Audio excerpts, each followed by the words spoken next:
Let's learn today. આજે આપણે ગુજરાતના લોકનૃત્યો પાર્ટ 3 જોઈશું. એમાં આપણે સૌપ્રથમ જોઈએ મણિયાર. તો કે મેર જ્ઞાતિની પરંપરાગત દાંડિયા રાસ તરીકે જાણીતા રાસને મણિયારા રાસ તરીકે ઓળખવામાં આવે છે.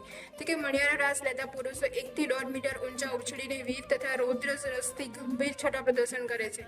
પછી જોઈએ મેર નૃત્ય કે જેને ચાપખી નૃત્ય તરીકે પણ ઓળખાય છે અને પોરબંદરના ખમીરવંતી જાતિનું મેર નૃત્ય જાણીતું છે.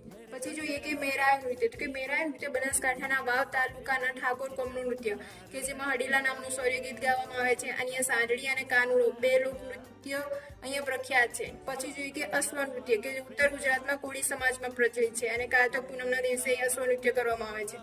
પછી જોઈએ કે હીચ નૃત્ય જેને હમસી નૃત્ય તરીકે પણ ઓળખાય છે અને નૃત્ય ભાર પ્રદેશ અને કાઠિયાવાડમાં જોવા મળે છે. પછી જોઈએ કે ડોલોરાણું નૃત્ય કે આ નૃત્ય ગોહિલવાડ પંથક એટલે કે ભાવનગર વિસ્તારમાં કોળિયાઓનું નૃત્ય છે. પછી જોઈએ કે ઠાગા નૃત્ય કે આ નૃત્ય ઉત્તર ગુજરાતમાં ઠાકોર કોમનું નૃત્ય છે. પછી ભરવાડનો ડોકા અને ઘોડા